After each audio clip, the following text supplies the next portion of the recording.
አንዲት ደቂቃ ጸሎት፣ ለማመስገንም ጸሎት፣ የተከለከላችሁትን ለመታገስ ጸሎት፣ የጠፋባችሁ እንድትመለስ ጸሎት፣ ያላችሁ እንድትጠበቅ ጸሎት፣ በመከራ ውስጥ እየኖራችሁ ለማረፍ ከፈለጋችሁ ጸሎት፣ የአራሽ የተኳሽ ጸሎት ይሏታል። እያረሱ የሚጸልዩት ጸሎት፣ መሳሪያ እየወለወሉ የሚጸልዩት ጸሎት፣ የቋሚ የለጓሚ ጸሎት ይሏታል። ተዋጊያችን ከኔና ከናንተ ጋር አይደለም፣ ብቻችንን ግን መከራ እንደበላን እናውቃለን፣ እንደተከለከልን እናጉረመርማለን። ለዚህ እኮ ነው መጫወቻ የሆነው ወገኖቼ። ይህንን እንኳን ከልባችን መጸለይ ያቅተናል። ይህን ጸሎት እንኳን 7 ጊዜ እያዛጋን ማለት ይገባን ነበር። ኦርቶዶክሳውያን ምን አይነት ረድኤተ እግዚአብሔር መንፈስ እግዚአብሔር ርቆን ይሆን ይሄን እንኳን መጸለይ ያቃተ? ብዙ የቲቪ ቻናሎቻችን ስለምንቀያየር የሰማይ ኔትወርካችንንና ቻናላችንን ዘግተነው ይሆን? ኦርቶዶክሳውያን እስኪ ወደ ልባችን መለስ። አንድ አቡነ ዘበሰማያት በሰላም ቅዱስ ገብርኤል ማለት ያቅተናል። ትንሽ ደቂቃ ቴሌቪዥናችንን መዝጋት ያቅተናል። ትንሽ ደቂቃ አፋችንን ዝም ማለት ያቅተናል። ትንሽ ደቂቃ ቤቱን ጸጥ ማሰኘት ይሳነናል። ትንሽ ደቂቃ ወደ ልባችን ተመልሰን ህሊናችንን ወደ ሰማይ መዘርጋት ያቅተናል። ትንሽ ደቂቃ እግዚአብሔር ብዙ እኮ አልፈለገም። አቡነ ዘበሰማያት ብቻ ለሁሉም ሰራተኛ የምትስማማ ጸሎት አቡነ ዘበሰማያት እንኳን ያቅተናል። በጣም አጭር ጸሎት ነው ጌታችን ያስተማረን ወገኖቼ፣ በጣም አጭር ጸሎት። ያን አባት አልሰማችሁ?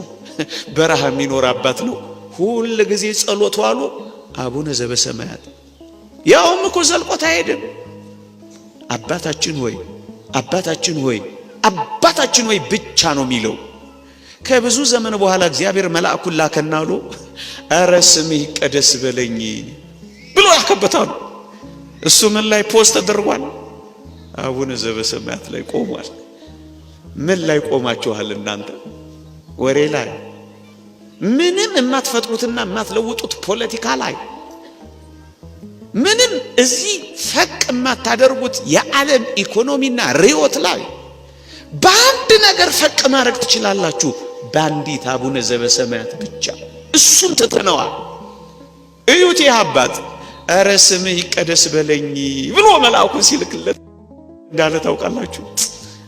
ገና አቡነ ዘበሰማያት የሚለው ራሱ ይሄ ገና መግቢያው ራሱ መች ገና ጠገብኩት፣ መች ጠግቤው ነው ስምህ ይቀደስ ምለው። እየሰማችሁኝ ነው? አባትነትን አስቤ ልጅነቴን ተዘክሬ መኖር ራሱ ጣፍጦኝ አቡነ ዘበሰማያት ላይ ቆሜያለሁ አለላችሁ። ምን ላይ ቆማችኋል ኦርቶዶክሳውያን? እናንተ ጀምራችሁ ትታችሁታል። በየመሃሉ እንዳገራችን ኔትወርክ አቆራርጣችሁታል። እንደው ከፍ ያለው ሱባኤ ሲመጣ ብቻ እንደው ሰው ስለገባ ጥልቅ ብላችኋል ወይስ በተስፋ ደስ ይበላችሁ፣ በመከራ ታገሱ፣ በጸሎት ጽኑ እንደተባላችሁ ጽኑ የሆነ የጸሎት ህይወት በአቡነ ዘበሰማያት ብቻ ጀምራችኋል? ኦርቶዶክሳውያን የኛ አጀማመር እኮ ትንሽ ከበድ ይላል። አንዳንዶቻችን ገና ቤተክርስቲያን ወንጌል እንደሰማን ገና እግዚአብሔር ቤት መምጣት እንደጀመረ በጣም ይገርማችኋል። ጸሎታችን ብዛቱ ውዳሴ ማርያሙን፣ ውዳሴ አምላኩን፣ መልካ ኢየሱሱን፣ ዳዊቱን፣ ወንጌሉን እማንጸልየው የለም። ትንሽ ከረምረም እያልን ስንመጣ ስንቀንስ ይሄ አሲም አይነክ የተጠይ ነው የሚባለው። ይሄ በሂሳብ ትምህርት ሲወርድ ምን ላይ ደርሳችኋል ወገኖች?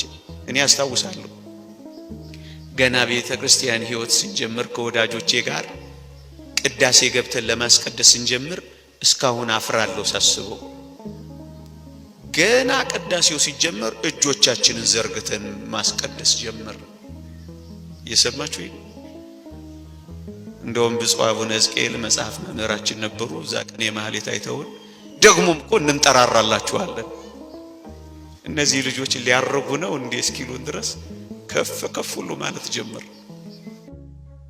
ሰሞኑን አባቶች እኮ እንደሚሉት ነው፣ በልጅነቱ የመነኮሰ ሰልሞ ይሞታል እንደሚሉት አይነት እኮ ነው።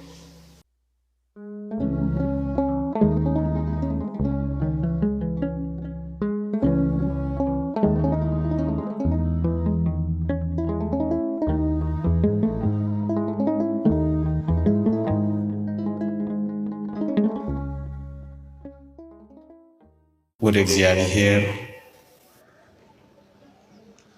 እንዴት አድርጌ ባቀርበው ሰማለሁ?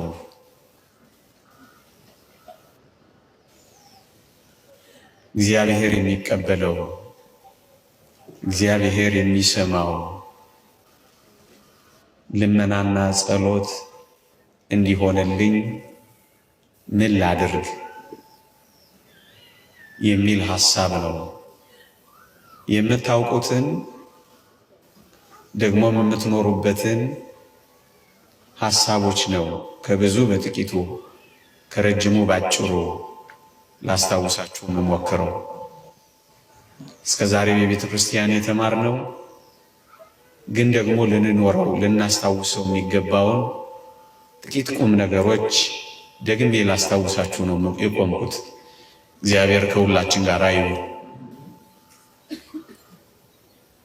እግዚአብሔር የሚቀበለው ጸሎት፣ እግዚአብሔር የሚቀበለው ልመና አሁን የምነግራችሁ ቀመር ወይም ፎርሙላ የለውም። ግን ደግሞ በቅዱሳት መጻሕፍት የተጻፉ በአባቶቻችን ምክር የተነገሩ ደግሞም አባቶቻችን ኖረውበት የተጠቀሙበትን ጥቂት ነው የማካፍላችሁ። ስንኖር ደግሞ እግዚአብሔር የበለጠውን ይገልጥልናል። አባቶቻችን እንዲህ ይላሉ፣ ጸሎትን ሲገልጹ ጸሎት እንደ እትብት ነው ይላሉ። አንድ ሕፃን ልጅ በእናቱ ማህፀን እያለ ምግብን ሁሉ የሚያገኘው በእትብት አማካኝነት እንደሆነ ሁሉ ክርስቲያኖች ሕይወትን የሚያገኙት ከእግዚአብሔር በጸሎት አማካኝነት ነው ብለው ነው ጸሎትን እንደ እትብት የሚመስሉት። ኦርቶዶክሳውያን ጸሎት ማቆም ማለት ሕይወት ማጣት መሆኑን አያችሁ። አለመጸለይ ማለት ወደ ሞት መንደርደር መሆኑን ተመለከታችሁ። እትብት የተቋረጠበት ሕፃን ልጅ ሕይወት እንደማያገኝ ጸሎትንም ያቋረጠ ክርስቲያን ከሕይወት እየወጣ መሆኑን ተመልከቱ። ስለዚህ የትምህርታችን የመጀመሪያው መግቢያ ጸሎታችን ከእግዚአብሔር ሕይወት የምናገኝበት የነፍሳችን እስትንፋስ መሆኑን ከመገንዘብ ነው። ምን ያህሎቻችሁ ጸሎት መብት ሳይሆን ግዴታ መሆኑን ታውቃላችሁ? እግዚአብሔርን እናመልካለን የሚሉ ሰዎች ሁሉ ሊጸልዩ ግድ ነው። መብት አይደለም። ኦርቶዶክሳውያን እግዚአብሔርን እናመልካለን ካለን ስንጠመቅ ቃል ኪዳን ከገባንባቸው ጥልቅ ቁም ነገሮች አንዱ ኮሚትመንት ከገባንባቸው ነጥቦች አንዱ ጸሎት ማድረግ ነው። ምክንያቱም ጸሎት ሕይወት ነው። ጸሎት የነፍሳችን ነፍስ ነው። ጸሎት የመኖራችን ሕልውና ነው። እትብት ነው ያሉት አባቶቻችን ለዚህ ነው። ክርስቲያኖች ታዲያ መኖራችሁ ሊቋረጥ ትፈልጋላችሁ? አንደኛው የመግቢያ ነጥብ ይሄ ነው። ሁለተኛው ኦርቶዶክሳውያን እግዚአብሔርን ያህል ጌታ የከበረው አምላካችን ገናናው ንጉሳችን ደካማ የምንሆን እኛ በጸሎት እንድንጠይቀው ደግሞም ፈቃዱ እንድናናግረው መፍቀዱ አይገርማችሁ? የሱ ልዕልና ተመልከቱት። የእኛን ደካማነት ደግሞ እዩት። እግዚአብሔር ምንኛ ቸር ነው እንድናናግረው በጸሎት መፍቀዱ። ነገስታትን እኮ ማናገር ከባድ ነው። የከበሩ ባለስልጣናትን እኮ ማውራት አይቻልም። ደጅ ጥናቱ እኮ የትየለሌ ነው። እነሱን ከማግኘት ነገሩን መርሳት ቀላል ነው። እግዚአብሔር ግን ምን ያህል ቸር ነው! እጅግ ደካማ የምንሆን እኛ እንድናናግረው መፍቀዱ፣ እኛን ከላይ ሆኖ እታች ያለነውን እኛን መመልከቱ። ጸሎት የእግዚአብሔር ቸርነት የእግዚአብሔር ፍቅር አንዱ መገለጫ እኮ ነው። እኛን ለማናገር ራሱ መፍቀዱ ኦርቶዶክሳውያን እግዚአብሔር እንድናናገረው እግዚአብሔር በጸሎት እንድንጠይቀው የሚፈልገው ለምን ይመስላችኋል? አያችሁ፣ ጠይቀነው እኛ በጠየቅነው ጥያቄ ኃላፊነት እንድንወስድ ይፈልጋል እግዚአብሔር። ታስታውሳላችሁ? የተወደደ መድኃኒታችን ሊያድን ሲል ልትድን ትወዳለህን እያለ እየጠየቀ ደግሞም እያስፈቀደ እኮ ነው ያድን የነበረው። ሳንጠይቀው ቢያደርግልን እግዚአብሔርን ከሳሾችና ልክ እንደ አዳም የሰጠህን ሴት እኮ አሳተችን ብለን እንዳናማው እግዚአብሔር በጸሎት እንድንጠይቀው ይፈልጋል። ለምን? ኃላፊነት እንድንወስድ ይፈልጋል። ለምን? እንዳንከሰው ይፈልጋል። ደግሞ ስለምን ካላችሁኝ ጠይቀነው እግዚአብሔር ሲያደርግልን ደፍረን አባቴን ጠይቄው ነበረ አደረገልን ብለን ሃይማኖታችንን ለመግለጥ ለምስክርነት እኮ የሚያበቃን ጠይቀነው ያደረገልን እንደሆነ ነው። አሁን እንኳን የምትሰሟቸው ምስክርነቶች እኮ ሃይማኖት እኮ ነው። እግዚአብሔርን ጠየቁት፣ አደረገላቸው። ተሳሉ፣ ፈጸመላቸው። ለመኑት፣ አከናወነላቸው። እናስ በድፍረት መመስከር ጀመሩ። ምንድነው ጸሎት ካላችሁኝ ሃይማኖትም ጭምር ነው። ምእመናን ለመመስከርም የሚያስችለን ጠይቀነው ሲያደርግልን ነው። ኦርቶዶክሳውያን ደፍሮ አደረገልኝ ለማለት የሚያበቃው በጸሎት ስንጠይቀው ነው። ይህም የሃይማኖት ምስክርነት ነው። ይህም የሃይማኖት መታወቂያ ነው ወገኖቼ። ይሄ ብቻ አይደለም። እግዚአብሔር ጠይቀነው ሲያደርግልን እግዚአብሔር ቅርቤ ነው ለማለት እኮ የተመቸ ነው። እኛ አልኩት አየኝ፣ ስማኝ አልኩት ሰማኝ፣ ድረስልኝ አልኩት ደረሰልኝ። እግዚአብሔር እኮ ቅርቤ ነው የምንለው እኮ በጸሎት ጠይቀነው ደግሞም አነጋግረነው ደግሞም ለምንነው እኮ ሲያደርግልን እግዚአብሔር አምላካችን ቅርቤ ነው ለማለት እኮ የሚመቸው ለዚህ ነው ወገኖች። ሌላም ነጥብ ላስታውሳችሁ የተወደዳችሁ ምእመናን፣ እግዚአብሔር የኔና የናንተ ጌታ ነው። እኛ ደግሞ ፍጡሮቹና ባሪያዎቹ ነን። ፍጡርነታችን እንዲገለጥ ባሪያነታችን እንዲመሰከር አንዱ ማረጋገጫው እግዚአብሔርን በጸሎት እኮ መጠየቃችን ነው ወገኖቼ። መጽሐፍ ቅዱስ እንዲህ ይላል፣ የባሪያዎች ዓይን ወደ ጌታቸው እንደሆነ የባሪያይቱ ዓይን ወደ እመቤቷ እጅ እንደሆነ እንዲሁ እስኪምረን ድረስ ዓይናችን ወደ አምላካችን ወደ እግዚአብሔር ነው ይላል። ምክንያቱም ዓይናችንን ከጌታችን ወዴት እንነቅላለን? ምክንያቱም ዓይናችንን ከፈጣሪያችን ወዴት እንወስዳለን? እኛ እኮ አያችሁ የእግዚአብሔር ምልኡነት የኛ ጉድለት፣ የእግዚአብሔር ፈጣሪነት የኛ ፍጡርነት የሚረጋገጠው የጎደለብንን ነገር በጸሎት ስንጠይቀውም አይደለም። አያችሁ ፈጣሪነት በፍጡርነት ጌትነት በባርነት የሚጠየቀው አንዱ መገለጫው ጸሎት እኮ ነው ኦርቶዶክሳውያን። ለዚህ ነው ፈጣሪነቱን እየመሰከርን ነው፣ ጌትነቱን እያወጅን ነው። ስትጸልዩ አምላኬ ነህ፣ ጌታዬ ነህ፣ አባቴ ነህ እያለው መሆኑን አትረዱም ኦርቶዶክሳውያን? ታዲያስ አንድ ባሪያ ጌታውን አላናገርም ሊል የሚችል ይመስላችኋል ወገኖቼ? እስኪ ልጠይቃችሁ።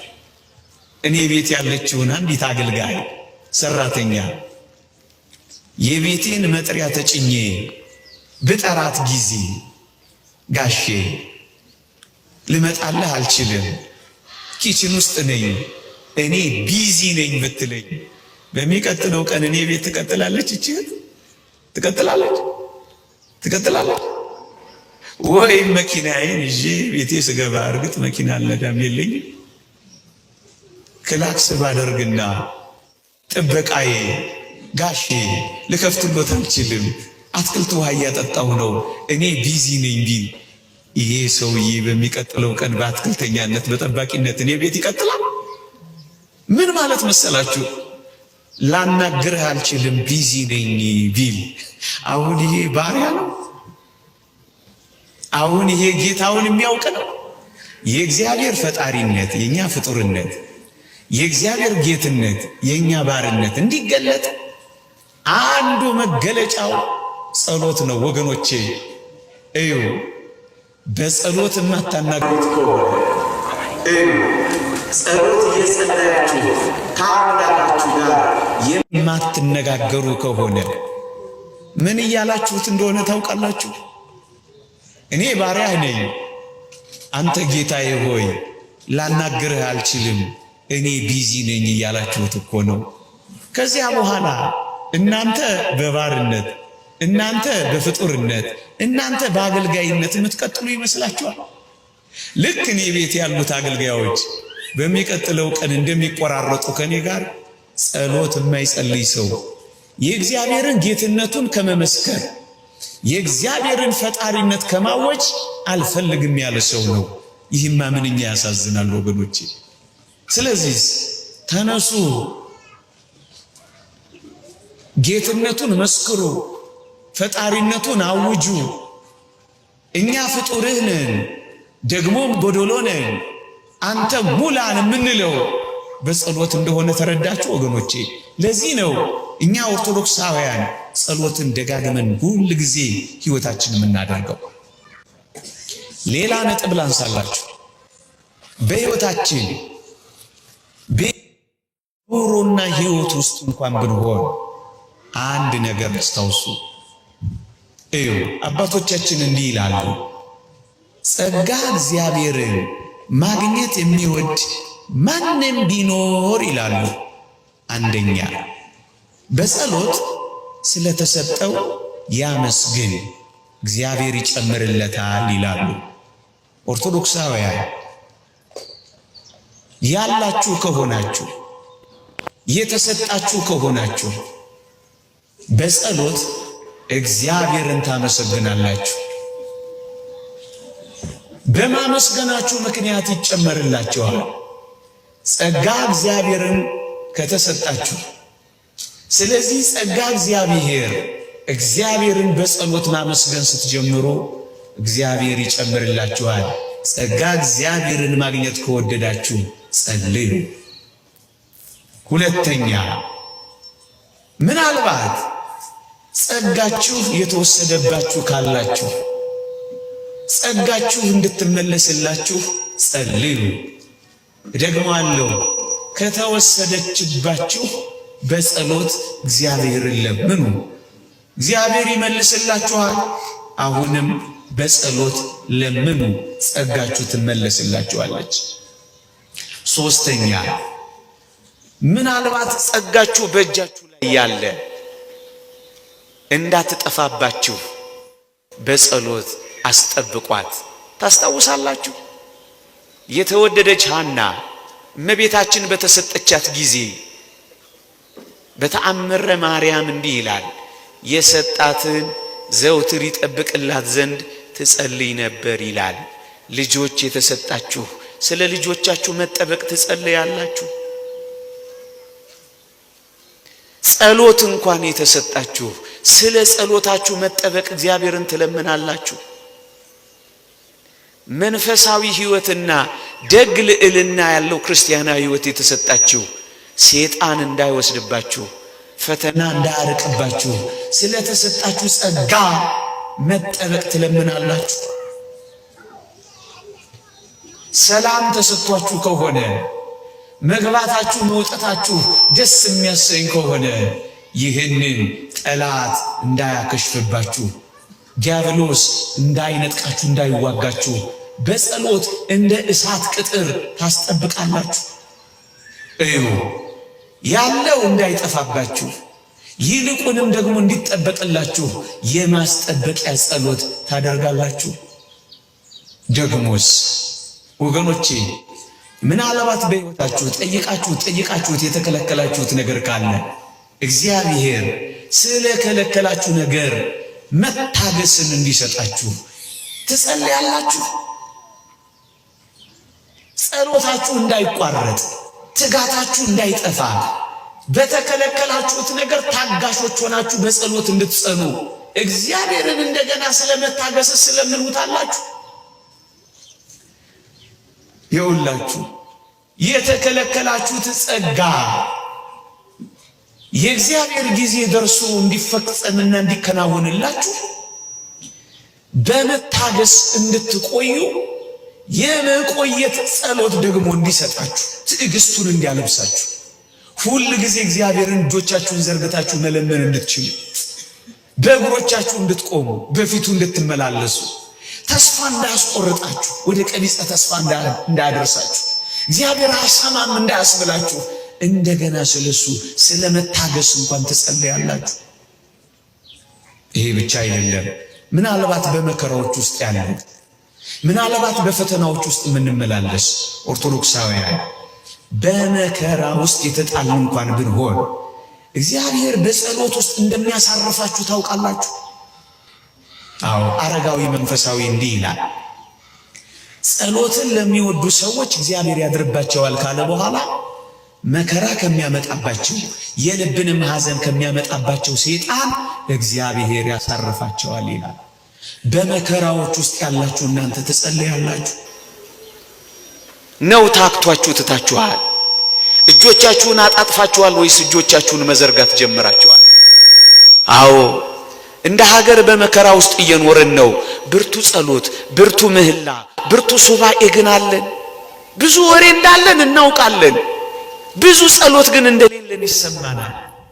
ስንት ጊዜ ልጅ ጠላችሁ፣ ስንት ዘመን ተመረከካችሁ፣ ስንት ዘመን አለቀሳችሁ፣ ስንት ጊዜ እጃችሁን እግዚአብሔር ጋር ዘረጋችሁ። በሙሉ አባቶቻችን ተመልከቷቸው፣ እድሜ ዘመናቸውን ሁሉ እኮ ይጸልዩ ነበር።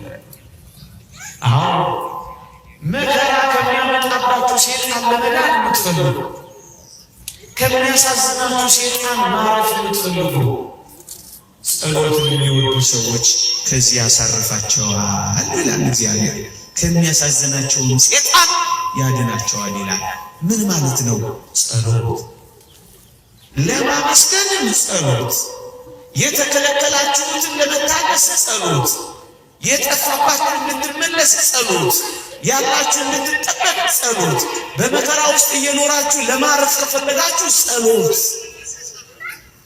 ምን ያህሎቻችን በጸሎት ጸንተናል? ምን ያህሎቻችን መነጋገር ጀምረናል? ያለ ጸሎት ስለሆነም የሰይጣን ማራገጫ መጫወቻ እንደሆነ አይሰማችሁ? ብቻችንን ሆነናል። ተዋጊያችን ከኔና ከእናንተ ጋር አይደለም፣ ብቻችንን። ግን መከራ እንደበላን እናውቃለን፣ እንደተከለከልን እናጉረመርማለን።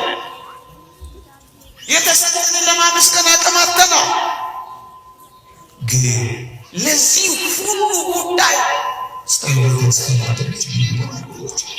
አሁን ጸሎት ስላችሁ ኦርቶዶክሳውያን በጣም ረዥም ጸሎት፣ በጣም ብዙ ጸሎት ማለት ላይ ይችላል ወገኖቼ።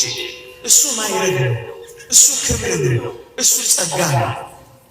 ኦርቶዶክሳውያን በዚህ ዘመን እንኳን ፀሐይ ስትወጣ በስተምስራቅ የዘረጉ ፀሐይ ስትጠልቅ በጀርባቸው የምትሆንባቸው ሰዎች ለጸሎት እንደዘረጉ የሚታዩ እንዳሉ ይሰማል። ዶፍ ዝናብ ጀምሮ ላያቸው ላይ ጨርሱ ዋዜማ ማህሌት አድረው ጠዋት ክብረ በዓል አክብረው ደግሞ ቅዳሴ ያስቀድሰው 24 ሰዓት ሲሞላ አረፍ የሚሉ አሉ። ይሄ ክብር ነው፣ ይሄ ጸጋ ነው፣ ይሄ ማይረግ ነው።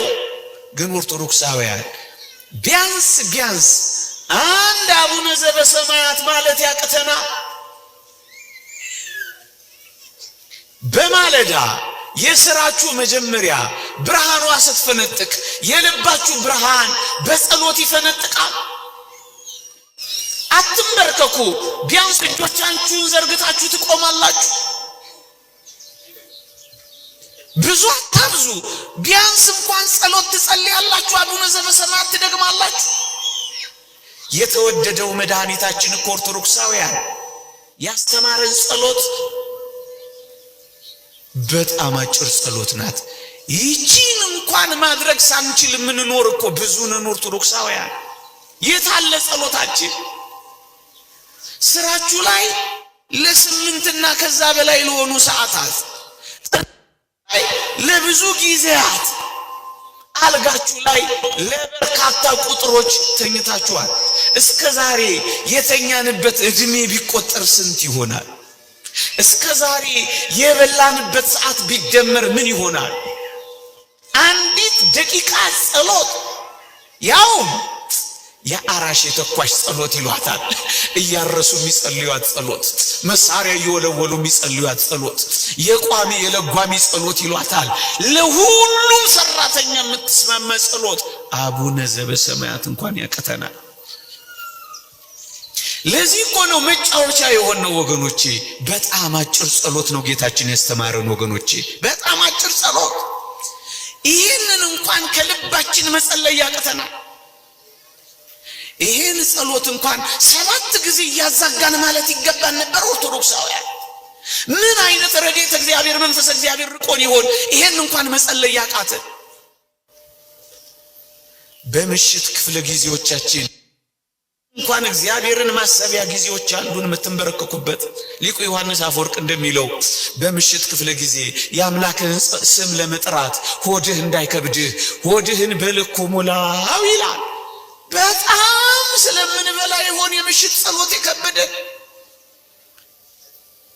ብዙ የቲቪ ቻናሎቻችን ስለምንቀያየር የሰማይ ኔትወርካችንንና ቻናላችንን ዘግተነው ይሆን?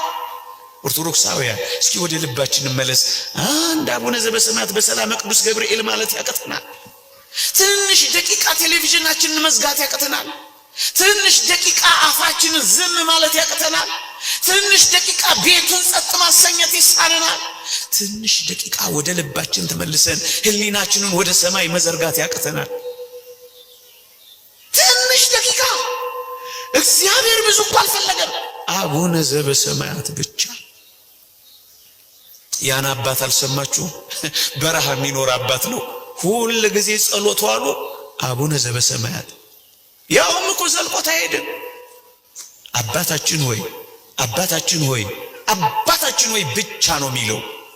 ከብዙ ዘመን በኋላ እግዚአብሔር መልአኩን ላከና አሉ ኧረ ስምህ ይቀደስ በለኝ ብሎ ያከበታሉ። እሱ ምን ላይ ፖስት ተደርጓል? አቡነ ዘበሰማያት ላይ ቆሟል። ምን ላይ ቆማችኋል እናንተ?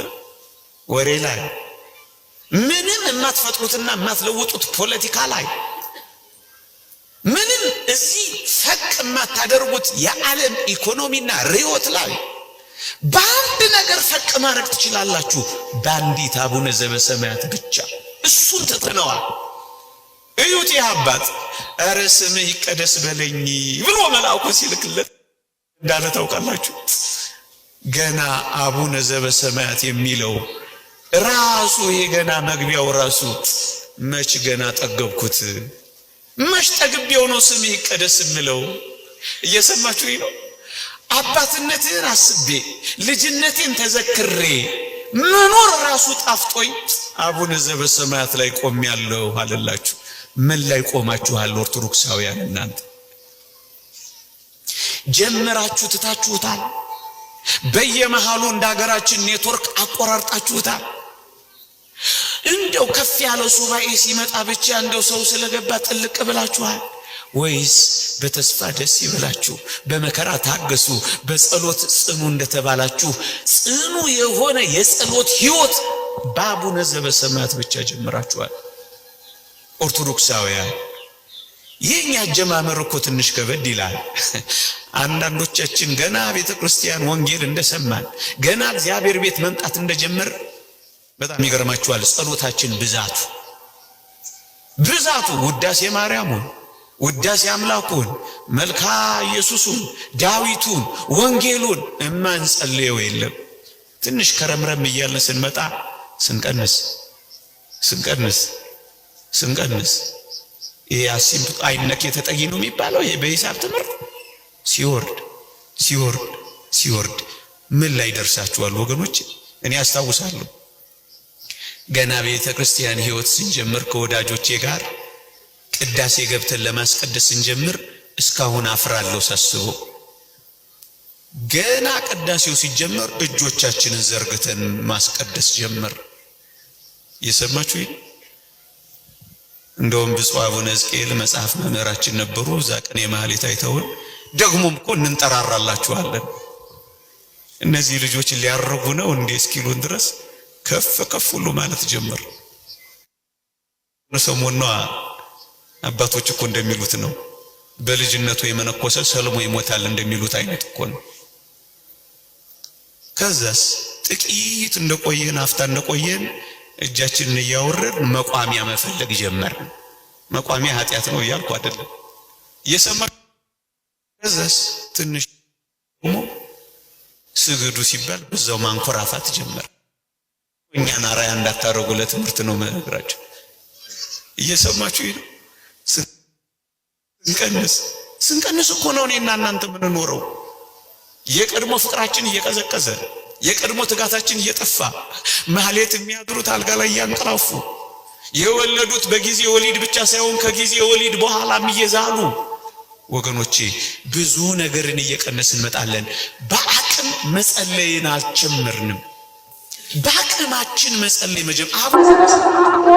እሷን በደንብ አድርጎ መጸለይ፣ እሷን በደንብ አድርጎ ማጣጣም፣ እሷን በደንብ አድርጎ መኖር ከትንሿ ጀምሮ ቀስ በቀስ እያደጉ መሄድ።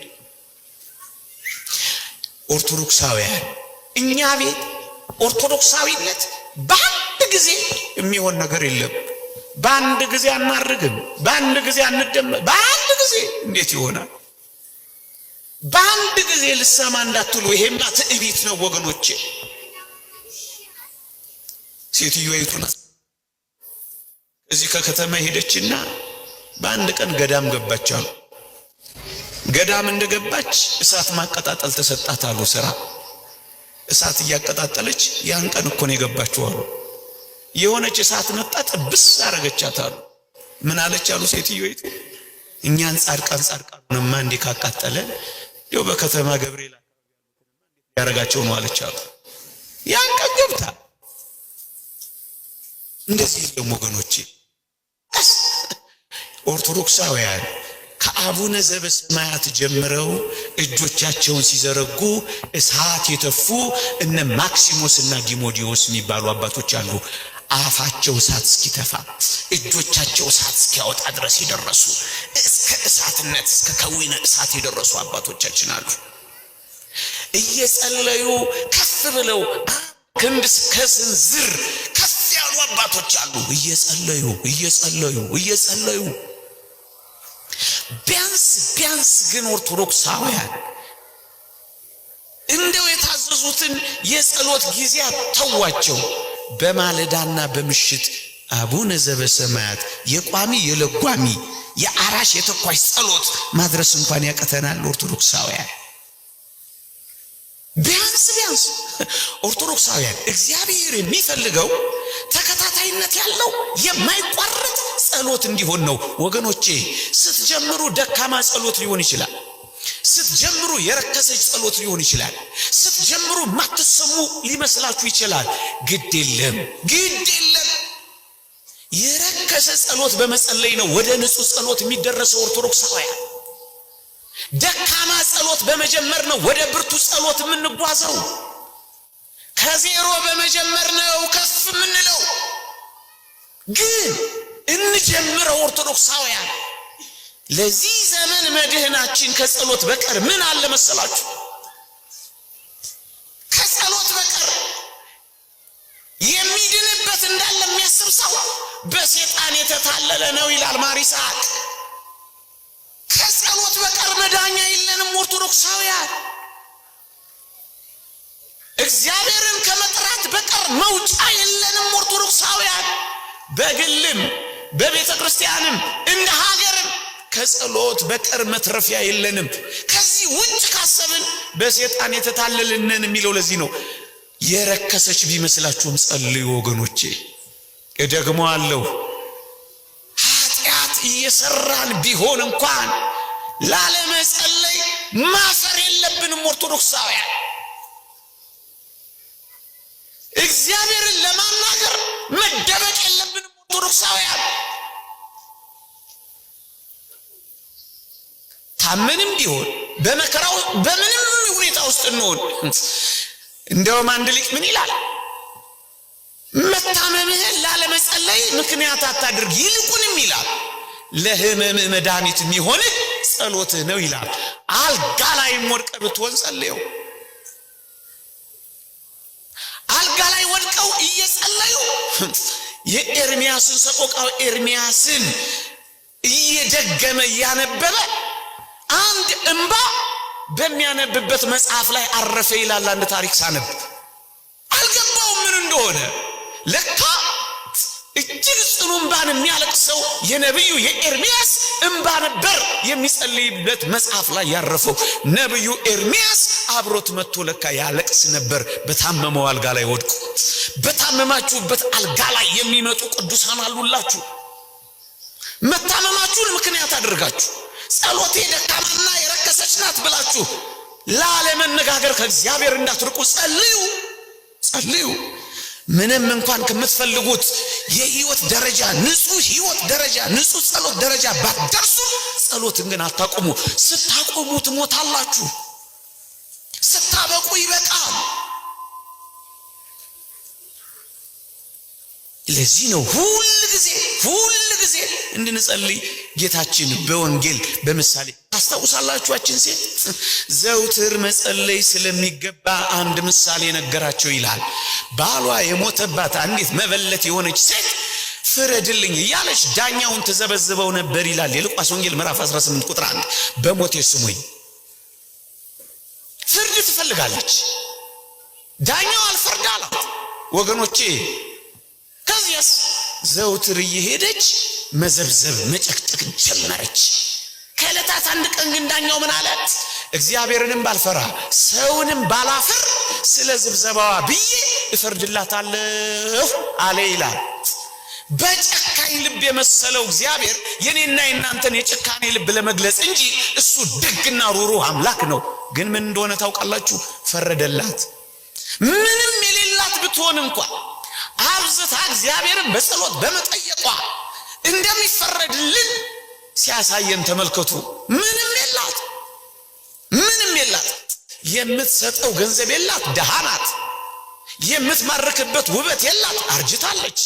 የምታስፈራራባት ባል የለ፣ ሞቶባት። ግንስ ፈረደላት። ሁል ጊዜ ጠይቁት፣ ሁል ጊዜ አናግሩት፣ ሁል ጊዜ ደጅ ጥኑት። እግዚአብሔር እንደዚህ ዳኛ ጨካኝ አይደለም። ይፈርድላችኋል፣ ይደርስላችኋል። እንባ ከፈሰሳችሁ እንባችሁን ያብስላችኋል። ጉልበት ከካዳችሁ ያቆማችኋል። ከተሰበራችሁ ይጠግናችኋል። ከተሰነጠቃችሁ ይለስናችኋል። ካጣችሁ ይሞላላችኋል። ከጎደላችሁ ይሰፍርላችኋል። እየነቀነቀ እየጠቀጠቀ በእቅፋችሁ ያስታቅፋችኋል። ሰላም ካጣችሁ ሰላማችሁን ይመልስላችኋል። ግን ሳታቋርጡ ጸልዩ፣ በሁሉ አመስግኑ፣ ይህ የእግዚአብሔር በፈቃድ በኢየሱስ ክርስቶስ ነውና ይላል ቅዱስ ጳውሎስ። ጸልዩ ኦርቶዶክሳውያን። ከጸሎት በቀር ምን መዳኛ ያለን ኦርቶዶክሳውያን? ለዚህ ነው በአንድ ጊዜ ለምን አልተሰማሁም አትበሉ። ይሄ ትዕቢት ነው ወገኖቼ። እግዚአብሔር እኔ በምፈቅደው ቀን ለምን አልመለሰልኝም አትበሉ። ይሄ ኩራት ነው ወገኖቼ። መልስ እስክታገኙ ድረስ አልለቅህም ማለት ነው።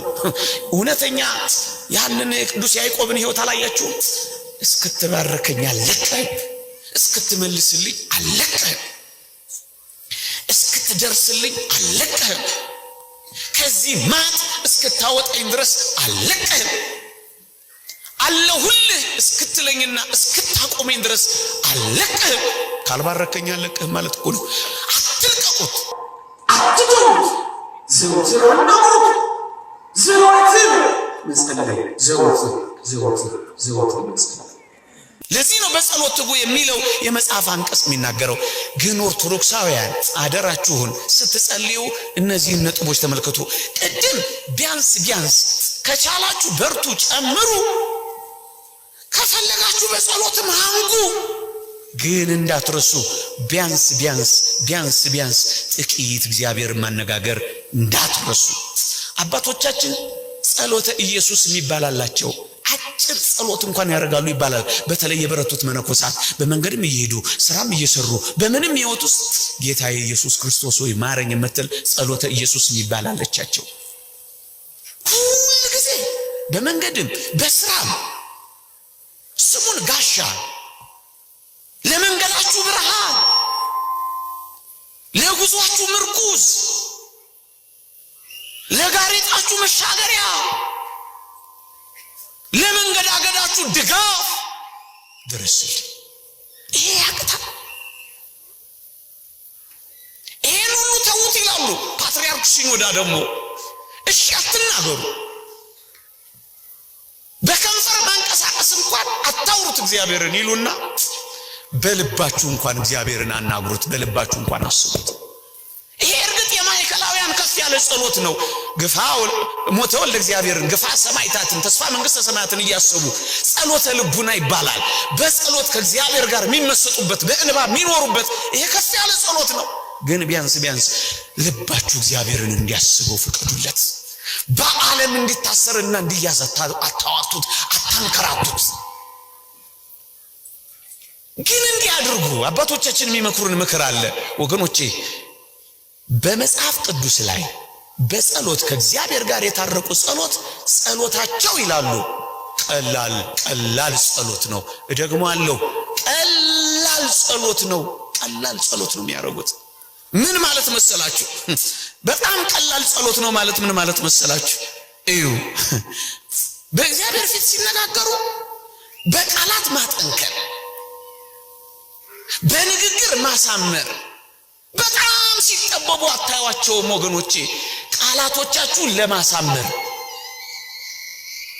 ንግግራችሁን ለማጣፈጥ እያላችሁ መራቀቅን አስወግዳችሁ ከእግዚአብሔር ጋር በጸሎት እንደታረቁት ሰዎች ጸሎታችሁ ቀላል ይሁን። ምንድነው ቀላል ካላችሁ አባቶቻችን ምሳሌ ይሰጣሉ። ታስታውሳላችሁ? እንዲህ ይላሉ፣ ያንን ቀራጭ ሰው አስቡት ይላሉ። በዚህ በሉቃስ ወንጌል ምዕራፍ 18 ቁጥር 10 ላይ ያለው ሰው ምን እንዳለ ታውቃላችሁ? ቀራጩ ግን በሩቅ ቆሞ አይኖቹን ወደ ሰማይ ሊያነሳ እንኳን አልወደደም። ነገር ግን እንዲህ አለ፣ አምላኬ ሆይ እኔን ኃጢአተኛውን ማረኝ እያለ ደረቱን ይደቃ ነበር ይላል። በዚህች ታረቀ። ደግሞ አለው፣ አምላኬ ሆይ እኔን ኃጢአተኛውን ማረኝ። በቃላት ሲራቀቅ ደግሞም ሲያንቆለጳጵስ አይደለም፣ ውስጡን ነው ያየው። ያ አባት እንደተናገረው ጌታዬ ሆይ ያንተን አምላክነት ግለጽልኝ፣ የኔን ደካማነት ደግሞ አሳውቀኝ እንዳለው ደካማነቱን የሚያውቅ ሰው ሁሉ ጊዜ በኃጢአቱ ራሱን እየወቀሰ ደረቱን እየደቃ ማረኝ ይላል። በዚህች ቀላል ቃል ታረቀ። ደግሞስ ያ የጠፋው ልጅ ደግሞ ላስታውሳችሁ፣ አባቴ ሆይ በሰማይና በምድር በፊት በደልኩ፣ ወደፊት ልጅ ልባል አይገባኝም። አበቃ፣ ታረቀ። ቀላል ይሁን ጸሎታችሁ፣ የልባችሁን የሚገልጥላችሁ ይሁን እንጂ በጣም ስትራቀቁ፣ በጣም ስታንቆለጳጰሱ፣ በጣም በቃላት ስታደራጁ አደራችሁን መከራቱ። እሱ ቀስ እያለ ይመጣል። በዋናነት ግን ቀላል ይሁን። ፊያታዊ ዘየማንንም ደግሞ ላስታውሳችሁ፣ በመንግስት በመጣ ጊዜ ምን በለኝ፣ በቃ ቀላል ይሁን። የተወደዳችሁ ኦርቶዶክሳውያን ታውቃላችሁ፣ የእናንተን አላውቅም፣ የአባትን ልብ በጣም የሚያሸፍተው የልጆች ንግግር እኮ የኮልታፋነት እኮ ንግግር ነው። ታዩ የለ ሕፃናት ልጆቻችሁ ሲኮላተፉ እቅፍ አርጋችሁ አይደል እንደምትስሟቸው? አይናቸውን በሉ አፍንጫቸውን በሉ አቀላጣችሁ አይደል እቅፍ የምታረጓቸው? ምን ማለት ነው?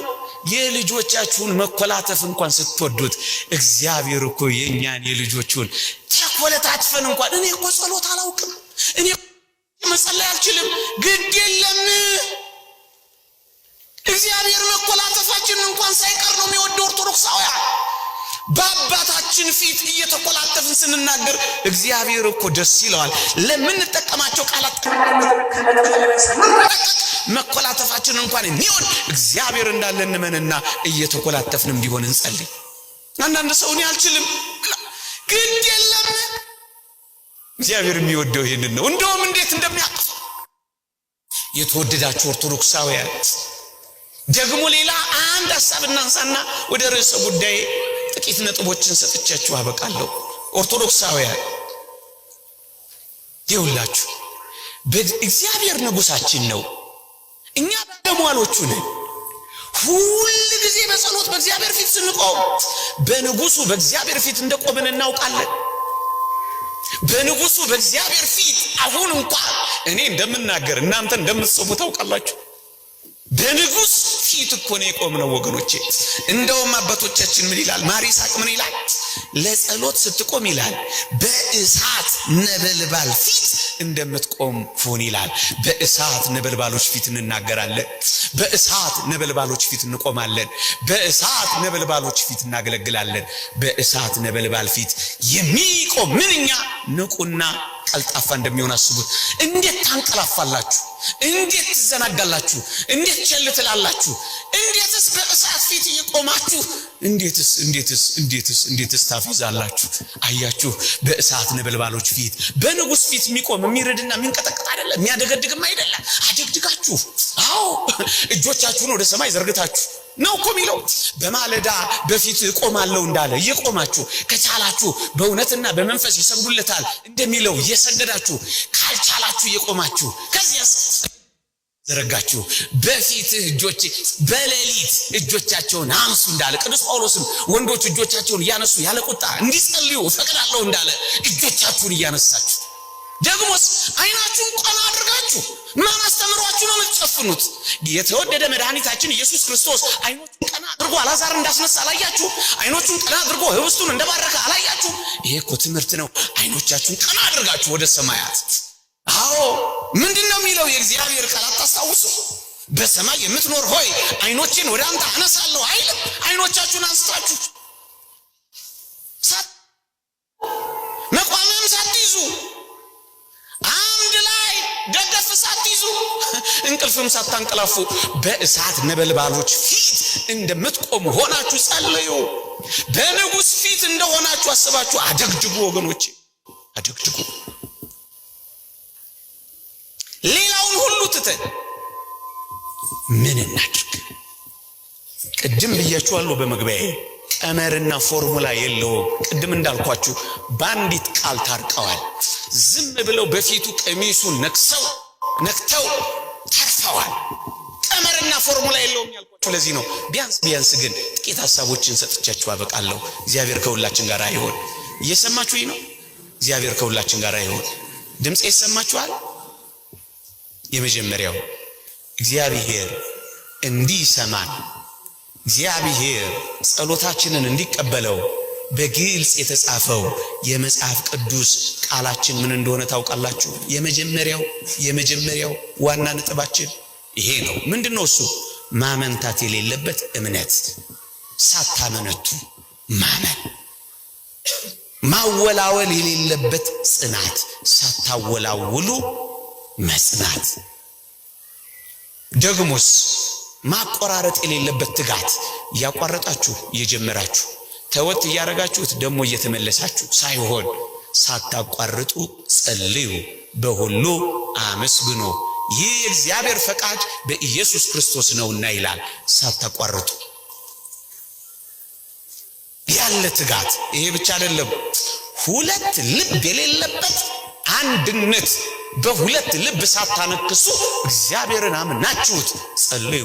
ይሄ ብቻ አይደለም፣ ጥርጣሬ የሌለበት እርግጠኝነት፣ እግዚአብሔር ያደርግልኛል የሚል ጥርጣሬ እንኳን የሌለበት እምነት ለጸሎታችን በጎ መልስ ይዞ ይመጣል። ማመን፣ እግዚአብሔርን በፍጹም ልብ ማመን፣ ሳትጠራጠሩ ማመን። የእግዚአብሔር ቃል እንዲህ ይላል፣ አምናችሁ በጸሎት የምትለምኑትን ሁሉ ትቀበላላችሁ። ከፈለጋችሁ ይላል መቀበል ከፈለጋችሁ እመኑት እግዚአብሔርን አምናችሁ ጸልዩ እንደዛች ልጅ አታሳውሱም የሆነ ታሪክ ይነገር ነበር ዝናብ ጠፋሉ እግዚአብሔርን ዝናብ ለመጠየቅ ምህላ ለመያዝ ወደ ቤተ ክርስቲያን ሄዱ አሉ በሙሉ ህዝቡ ሲወጣ አንዲት ብላቴና ጥላ ይዛ ወጣች አሉ ዝናብ ለመፈለግ ይሄድን አንቺ ጥላ ይዘሽ ትወጫለሽ አሏታሉ ዝናብ ልንጠይቅ አይደለም አዎ ታዲያ ዝናቡ ሲመጣ በምን እንጠለላለን አለቻቸው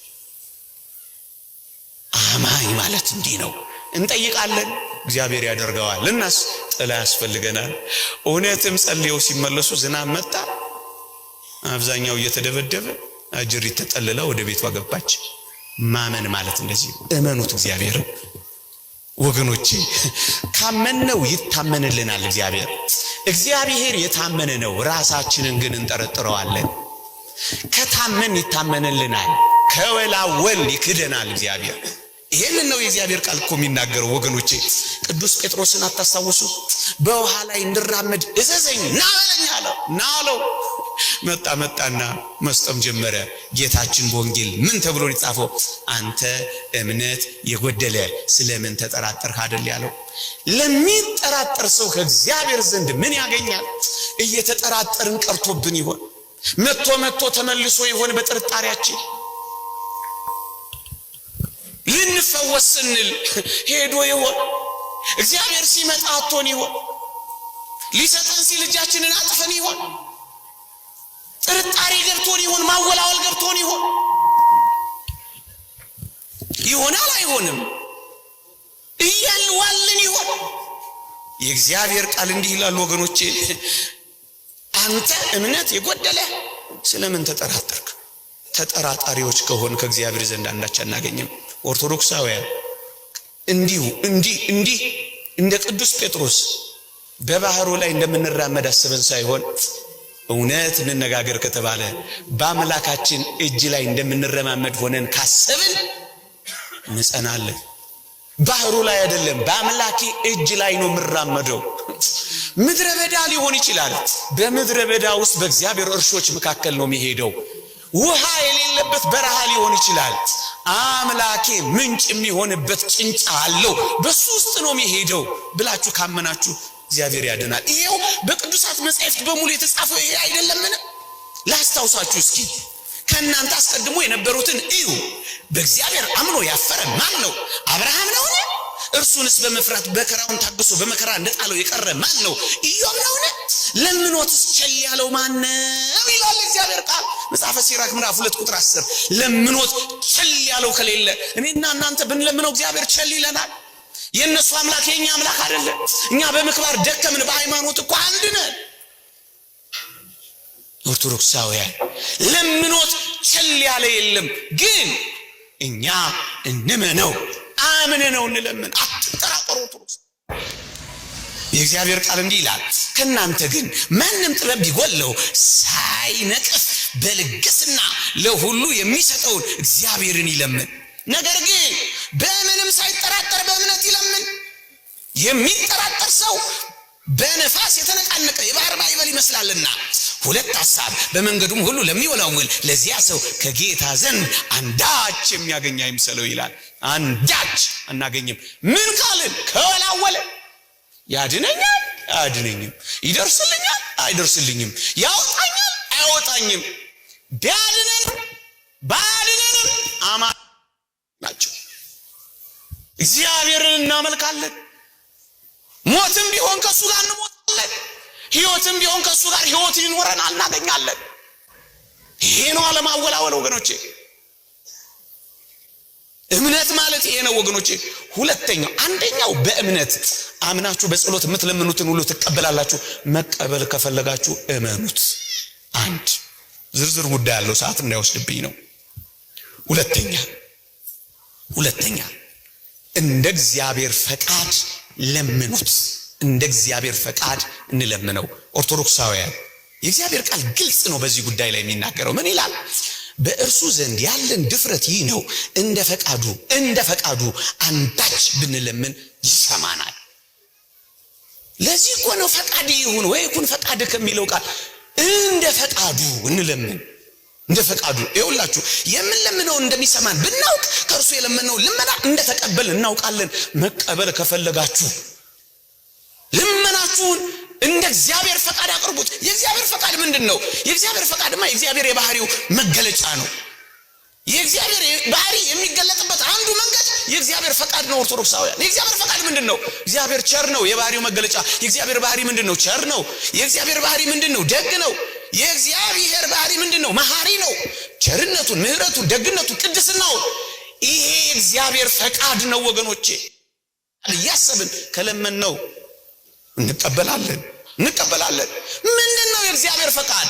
ኦርቶዶክሳውያን አስቀድማችሁ የእግዚአብሔርን ጽድቁንና መንግስቱን እሹ ሌላ ሁሉ ይጨመርላችኋል።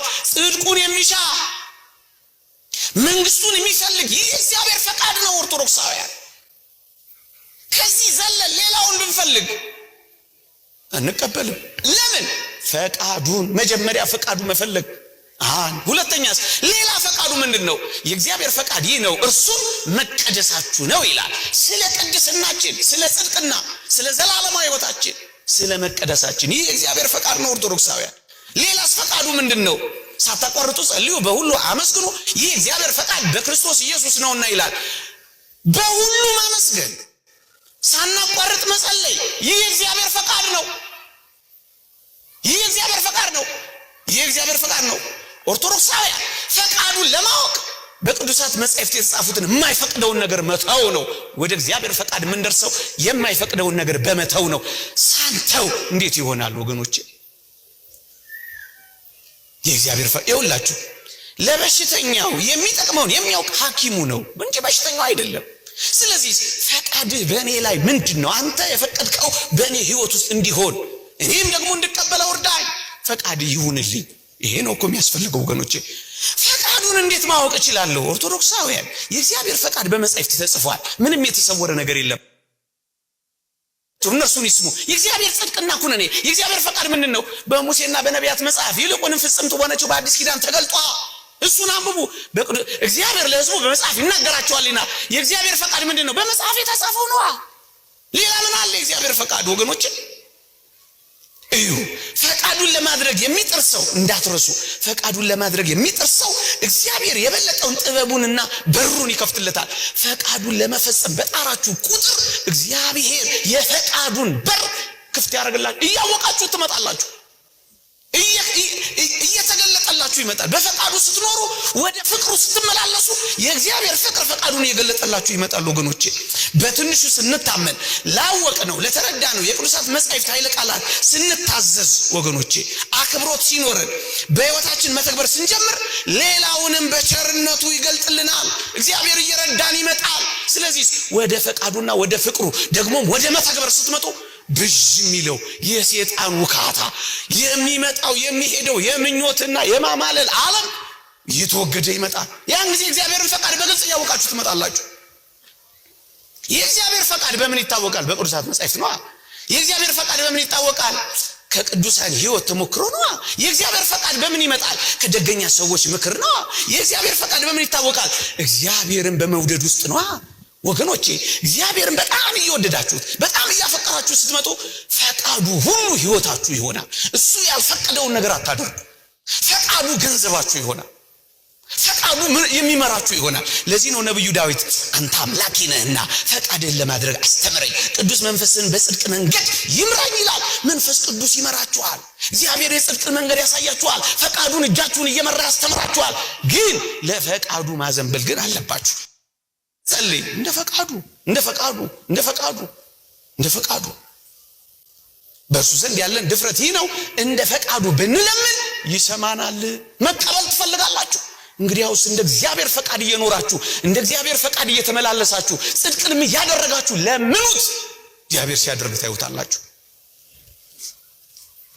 ሶስተኛ እየሰማችሁኝ ነው?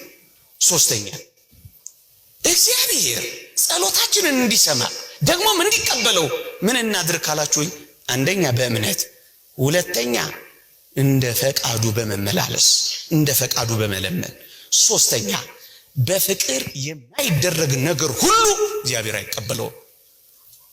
ወገኖች እንኳን የኔና የናንተን ጸሎት ስጋችንን ለእሳት አሳልፈን እንኳን ብንሰጥ ፍቅር ግን ከሌለን ያቃጠልነው ለከንቱ ይሆናል ይላል ቅዱስ ጳውሎስ። ስጋን እንኳን እግዚአብሔር ያሳያችሁ ጸሎትማ እንዴ! ስለዚህ ምን ይሁን? በፍቅር ይሁና። በፍቅር እዩ።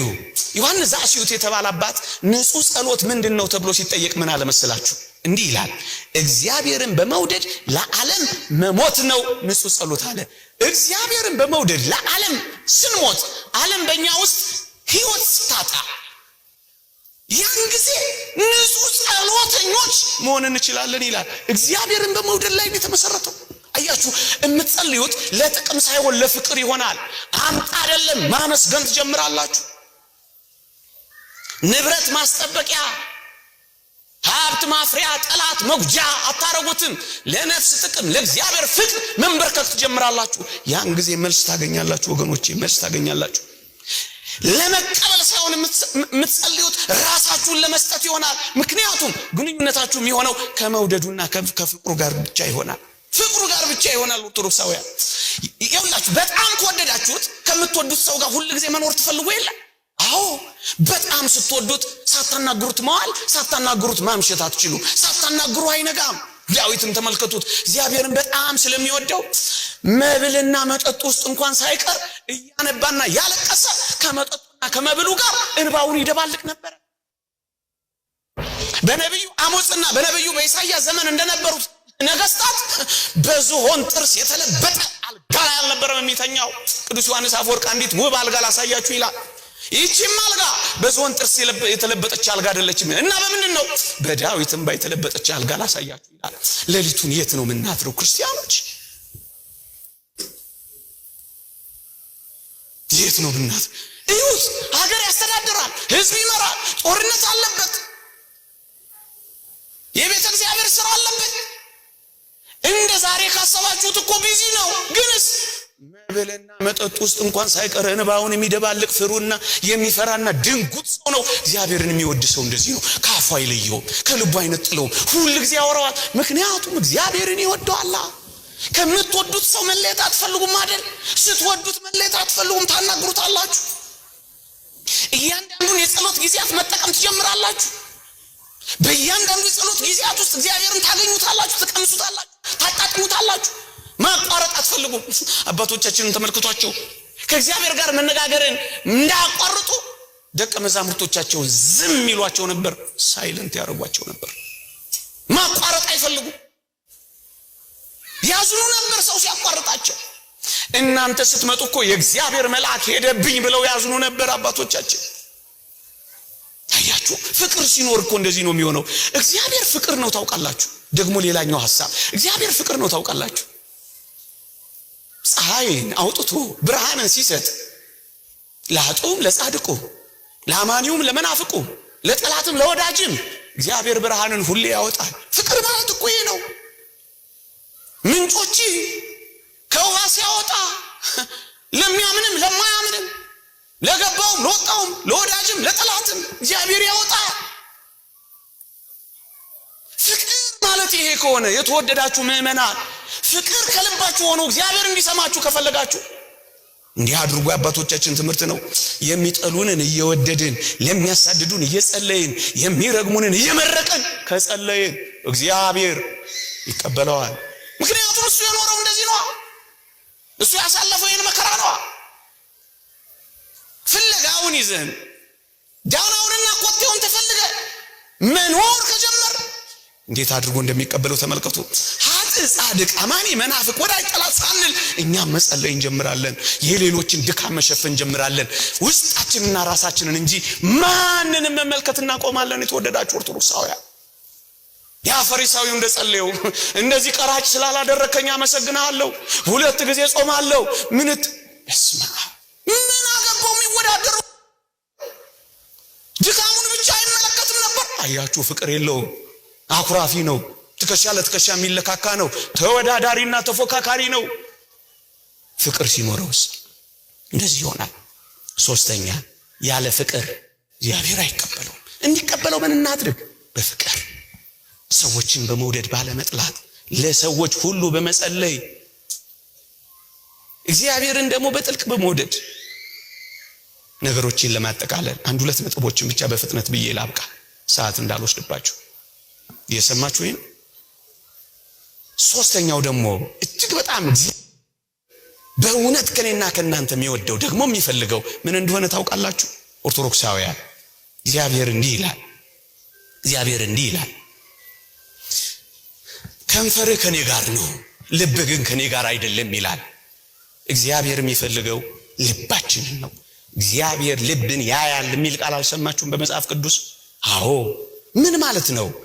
ልቡናን ከክፉ ሐሳብ እንድንተው ደግሞስ ሰውነትን ከመጥፎ ሥራ እንድንከለክል ከዚያስ በኃጢአት ሳያድፉ ከመኖር ከቂም ከጥላቻ ከማማረር ነፃ ስንወጣ ልባችን ነፃ እየወጣ ይመጣል። እግዚአብሔር ልባችንን ስንጠብቀው ይወዳል። እግዚአብሔር አያችሁ፣ እግዚአብሔር ይውላችሁ። እኛ ብዙዎቻችን በጸሎት ሕይወታችን ተደማጭ ለምን አልሆንም ካል ቃላችን ከንፈራችን አንደበታችን ያነበንባል። አባቶቻችን እንደሚሉት አንደበት ያነበንባል ልብ ጓዳ ያሰናዳል ይላሉ። ልባችን የለም። እግዚአብሔር የሚፈልገው ልባችንን፣ እኛ ምን ሰጠውስ ማነበነባችንን። ከቃሉ ጋር እንመሰጣለን፣ አብረን እንሆናለን። ግን ደግሞ አደራችሁን እንዲህ ስለማድረግ ጸሎትን ላቋርጦ እንዳትሉኝ አይደለም። እሷኑን ብትሆን እናድርግ። እግዚአብሔርን ባይሰማው እኛም ባናደምጠው አባቶቻችን ይላሉ ሰይጣን ይሰማዋል ይላሉ። ማን ይሰማዋል? ሰይጣን ይሰማዋል። በዚህ እንደው ምሳሌ የሚመስሉት አንድ አይነ ስውር ምርኩዙን ወዲና ወዲያ ያወናጨፈ ሲሄድ ውሾች ቢጮሁበት ውሾቹ ደፍረው ሄደው ይነክሱታል? ይነክሱት ይመስላችኋል? አይነክሱትም። ምክንያቱም ውሾቹ አይናማ ይሁን ወይንም ደግሞ ልበ ብርሃን ያውቃሉ? አያውቁም። የት ያውቃሉ? እናስ ዝም ብለው መጮህ ነው ስራቸው። ሲያንቆሻቁሽ ብቻ መደንገጥ ነው ስራቸው። ግድ የለም እናንቆሻቁሽው ወገኖቼ። የትም ይዩት የት ግን አባቶቻችን ይላሉ ግድ የላችሁም ጸልዩ። ለምን እንዳትተውት ጸልዩ። ለምን? ቢያንስ ገበሬ እርሻው በአረም ቢሞላ እንኳን ይላሉ ጥቂት እንኳን ለዘር ያክል ያጣለትም ይላሉ። ለምን ያክል? ለዘር ያክል። ከዛ ውስጥ እግዚአብሔር የሚመርጠው አለላችሁ። አይ ልብ የለም ብላችሁ እንዳትተውት አደራ ለማለት ነው። ግን እንደዚህ እናድርግ ወገኖቼ። አዎ ከንፈራችንን እንጂ ልባችንን ካልሰጠነው እንዴት ይሰማናል? ኦርቶዶክሳውያን በጉልበታችን ብቻ እንጂ በልባችን ጉልበት እንደምናሴ ካልሰገርንለት እንዴት ይቀበለናል? ኦርቶዶክሳውያን በእግራችን እንጂ በልባችን ካልመጣን ክርስቶስን እንዴት እናገኘዋለን? ኦርቶዶክሳውያን አካላችንን ሰጥተነው ልባችንን ከነፈግነው ከንፈራቸው ላይ ነህ እንጂ አንተ ልባቸው ላይ አይደለም ከተባለ እግዚአብሔር እንዴት ያገኘናል? ወገኖቼ የመልካም ነገር መፍለቂያው ሁሉ ልባችን ነው። አታስታውሱ? ልቤ መልካምን ነገር አፈለቀ የሚለውን ዳዊት ነው። አባ ሕርያቆስ አያችሁ፣ የህይወት መውጫችን ልብ ስለሆነ ልባችንን ንጹህ ለማድረግ ዘውትር መትጋት መቻል አለብን። ክፉ ሐሳብ እንዳያስብ፣ ከመጥፎ ስራ እንዲወገድ፣ ከቂም ከጥላቻ ከማማረር እንዲወጣ ልባችንን መጠበቅ አለብን። ለዚህ እኮ ነው ነብዩ ዳዊት አስደናቂ ቃል የሚናገረው በልቤ በደል ቢኖር ኖሮ ይላል እግዚአብሔር ልመናዬን ባልሰማኝ ነበር ይላል። በልባችን በደል ካለ ይሄው አረጋግጥኩላችሁ እንዴት እንቀበላለን? እንዴት ይሰማዋል እግዚአብሔር? ስለዚህ አተኩረን የህይወት መውጫ ልብህ ናትና አጥብቀ ልብህን ጠብቅ የሚለው ይሄ ነው። አጥብቀ ልብህን ጠብቅ። በመጨረሻ ሳልናገረው አንድ ሁለት ነጥብ ይቀራል። እኔ እቺን ብቻ ልዝጋባት፣ እቺን መዝጊያ ላድርጋት። ይውላችሁ እግዚአብሔር እጅግ በጣም የሚመለከተው ሰው፣ እግዚአብሔር ጸጋ የሚሰጠው ሰው ምን አይነት ሰው መሰላችሁ? መጽሐፍ ቅዱስ ላይ በግልጽ ነግሮናል ጌታችን። ቅዱሳን ሐዋርያትን መስክረዋል። እግዚአብሔር ትዕቢተኞችን ይቃወማል፣ ለትሑታን ግን ምን ይሰጣል? ጸጋን ይሰጣል። ስሙ፣ እግዚአብሔር እንዲሰጣችሁ ትፈልጋላችሁ? በዘረጋችሁት እጃችሁ መቀበል ትፈልጋላችሁ? እንግዲያውስ ትሑታን ሁኑ። ትሑታን ናቸው ከእግዚአብሔር የሚቀበሉት ወገኖቼ። ኩራት በልባችሁ አይኖር። በኩራት አይደለም በልብ ማዋረድ አግኙት። ኦርቶዶክሳውያን በከፍታ አይደለም በጽድቅታ ተገናኙት። ኦርቶዶክሳውያን በመኮፈስ አይደለም ትንፍስ በማለት አግኙት። ልታይ በማለት አይደለም በመደበቅ አግኙት። ትዕቢተኛ መሆን እንደ ሰይጣን፣ ትሁት መሆን ግን እንደ ጌታችን ነው ኦርቶዶክሳውያን። ለዚህ እኮ ነው ሰይጣን ያልዳነው። አሁንም ቢሆን ከእግዚአብሔር ጸጋን መቀበል የምትፈልጉ በጸሎት በዋናነት በትህትና የምትቀርብ ጸሎት እንደማል ቅድም እንደነገርኳችሁ እንደዛ እንደቀራጩ ነው መጸባሃዊው ምንድነው ያደረገው አታስታውሱ? እንዲህ ያደርግ ነበር ይላል መጽሐፍ ቅዱስ የሉቃስ ወንጌል ምዕራፍ 18 ቁጥር 14 ላይ ራሱን ከፍ የሚያደርግ ሁሉ ይዋረዳልና ይልና ራሱን ግን የሚያዋርድ ከፍ ይላል። ያኛው እኔን ኃጢአተኛውን ማረኝ እያለ ደረቱን ይረቃል። ያኛው ደግሞ 2 ቀን በሳምንት ጾማለሁ እንደዚህ ፈሪሳዊ ስላላደረከኝ እያለ ያኛው ራሱን ከፍ አደረገ። እስ ራሱን ዝቅ አደረገ። ከዚህኛው ይልቅ ይሄኛው ጸድቆ ገባ ወደ ቤቱ ይለናል ወንጌላችን። እንዲቀበላችሁ ከፈለጋችሁ ሁሉ ጊዜ የትህትናን አዋቂ ትህትና ምንድነው? አዋቂ ሲሆኑ እንዳላዋቂ መኖር ነው። ከብረው ሳሉ በተዋርዶ ራስን ዝቅ ማድረግ ነው። ትሩፋት እየሰሩ እንዳልሰሩ መሆን ነው። እየሆናችሁ አይደለሁም ማለት ነው ትህትና ወገኖች። እየቻላችሁ አልችልም ማለት ነው። እኩል ሆናችሁ ዝቅ ማለት ነው። ፓትርያርክ ሲኖዳ እንደተናገሩት ከወንድሞች ጋር እንደ ልጅ ከልጆች ጋር እንደ ወንድም ሁን። ከጓደኞች ጋር ዝቅ ብለህ ዝቅ ካሉት ጋር ደግሞ አብረህ እንደ ወንድም ሆነ ኑር። እንደዚህ ካረከው ነው ሰይጣን የምታሸንፈው። ኦርቶዶክሳውያን ሰይጣን በትህትና ፊት መቆም አይችልም። አባ መቃርዮስን አልሰማችሁ? ሰይጣን መጣና ምን አለው? አንተ አትበላም እኛም አንበላም፣ አንተ አትጠጣም እኛም አንጠጣም፣ አንተ አትተኛም እኛም አንተኛም፣ አይቻልህም አለው። በተጋህ ሌሊት አይተኙም አጋንንት ታውቋቸዋላችሁ። እሱም አይተኛም አይበላ አይበሉ እኩል ሆኑ፣ ግን አልቻልህም አሉት። ስለምንድን ያልቻላችሁኝ አላቸው? በትህትና ነው ያልቻልነው። እናንተ ኦርቶዶክሳውያን ከዚህ በላይ ሰይጣንን ማሸነፊያ መንገድ ያለ ይመስላችኋል? የለም። ትህትና የሰይጣንን ትዕቢት ያዋርደዋል ይላል መጽሐፍ መነኮሳት። እንዲዋረድ ከፈለጋችሁ ትሁታን ሁኑ። ጌታችን እንዲሆኑ ነው ያዳነን። እናንተ መዳን ከፈለጋችሁ ትሁታን ብቻ ሁኑ። ትዕቢትን አስወግዱ። እግዚአብሔር በጸሎቴ እንዲመለከተኝ፣ እግዚአብሔር በድካሜ እንዲረዳኝ ፈልጋለሁ ካላችሁ እንግዲያውስ በትህትና እንኑር። እንግዲያውስ በትህትና ክርስቶስን እንምሰለው። እንግዲያውስ ወደ ክርስቶስ በትህትና እንቅረብ። ይሄን እኮ የሚያመለክተው የእግዚአብሔር ቃል እንዲህ ይላል፣ ወደዚህ ትሁት። ወደ ማን ነው እግዚአብሔር የሚመለከተው? ወደዚህ ትሁት መንፈሱም ወደ ተሰበረ በቃሌም ወደሚንቀጠቀጥ ሰው እመለከታለሁ። ትንቢተ ኢሳይያስ ምዕራፍ 66 ቁጥር 2 ልድገመው በሞቴ። ወደዚህ ትሁት፣ ወደዚህ ወደ ትሁት መንፈሱም ወደ ተሰበረ በቃሌም ወደሚንቀጠቀጥ ሰው እመለከታለሁ። እግዚአብሔር እንዲመለከተ ትሁት እንሆን፣ እንንቀጥቀጥ፣ እንፍራ፣ እንደንግጥ፣ እግዚአብሔርን እናክብረው። በትህትና ከኖር እግዚአብሔር ይመለከተናል፣ እግዚአብሔር ይቀበለናል፣ እግዚአብሔር ይሰማናል፣ እግዚአብሔር ይመልስልናል፣ እግዚአብሔር ይደርስልናል፣ እግዚአብሔር ያወጣናል፣ እግዚአብሔር እጆቹን ይልክልናል፣ እግዚአብሔር በክንዶቹ ያሳርፈናል። ትሁታን ስንሆን አባ እንጦንስ እንደ መጋዝ ያለ ሹልሹል ያለው ምእመናን ወደ ሰማይ ሲጓዙ አንዳንዶቹን እየቦተረፈ ሲያስቀራቸው ብዙዎቹን ነው እንጂ ምን አንዳንዶቹ ግን እየጠፉ ሲያልፉት ተመለከተና ተንበርክኮ ማልቀስ ጀመረ ይላል አባ እንጦንስ። ጮክ ብሎ ጌታ ሆይ ከዚህ መከራ፣ ከዚህ ስቃይ፣ ከዚህ ጉንተላ፣ ከዚህ ውጊያ ማን ይድና ብሎ ጮኸ ይላል መጽሐፍ መነኮሳት። እግዚአብሔርም ድምፅ አሰማው፣ ትሁታን ይድናሉ አለው። ምኖች ይድናሉ? ምኖች? እግዚአብሔር እንዲሰማችሁ ትፈልጋላችሁ? ትሁታኑ። እግዚአብሔር እንዲታረቃችሁ ታረቁ። የእግዚአብሔር ቃል እንዲህ ይላል፣ አባቶቻችን ይሉ የለ ሳል ይዞ ስርቆት፣ ቂም ይዞ ጸሎት የለም። እዚህ ውስጥ መሰማት የምትፈልጉ ሁሉ ታረቋ። ያኮረፋችሁትን ታረቋ። የያዛችሁትን ቂም ጣሏ። ፍርድ ቤት የቆማችሁበትንም ቢሆን ተዋ። ለመጋደል የምታስቡ በይቅርታ ተመለሷ። እግዚአብሔር ይቅር እንዲላችሁ ይቅር በሏ። እንዲምራችሁ ማሯ። እንዲተውላችሁ ተዋ። እንዲሰማችሁ ታዘዟ። የእግዚአብሔር ቃል ነው የሚለው፣ እኔ አይደለሁም የምለው። እግዚአብሔር ታራቂ ነው፣ እኛ ስንታረቅ ነው የሚሆነው። እንዲህ ይላል፣ እንግዲህ መባህን በመሰዊያ ላይ ብታቀርብ፣ በዚያም ወንድምህ አንዳች በአንተ ላይ እንዳለው ብታስብ፣ በዚያ በመሰዊያ ፊት መባህን ትተህ ሂድ። አስቀድመህ ከወንድምህ ጋር ታረቅ፣ በኋላ መጥተህ መባህን አቅርብ። ጸሎታችሁ እንዲሰማ ቅድመ እግዚአብሔር እንዲደርስ ደግሞም አድርጎ መልስ እንዲያመጣ ትፈልጋላችሁ? ከወንድሞቻችሁ ጋር ታረቁ። ቂማችሁን አስወግዱ። ጥላቻችሁን ተዉ። ግፍ መስራታችሁን አቁሙ። መወዳደራችሁንና መገዳደራችሁን አስወግዱ። ታረቁ፣ እግዚአብሔር ይታረቅናል። ይቅር በሉ፣ እግዚአብሔር ይቅር ይለናል። በፍቅር አንድ ሁኑ፣ ከእግዚአብሔር ጋር በፍቅር አንድ እንሆናለን። ዮሐንስ አፈወርቅ ሊቁ እንዳለው ምን ይላል? እግዚአብሔር ጸሎታችሁን ስሙት ይላል። መሰማት ከፈለጋችሁ እግዚአብሔር የሚላችሁን ስሙት። ምን ይላል እግዚአብሔር? ትንቢተ ሆሴዕ ምዕራፍ 6 ቁጥር 6 ከመስዋዕት ይልቅ ምህረትን ከሚቃጠል መስዋዕት ይልቅ እግዚአብሔርን ማወቅን እወዳለሁ።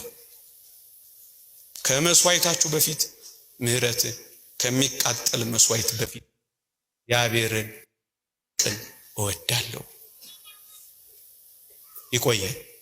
የእግዚአብሔር ቸርነት፣ የእመቤታችን አማላጅነት፣ የቅዱሳን በረከት ረድኤት አይለየን። ሰምተን ለመጠቀም እግዚአብሔር ይርዳን። አሜን።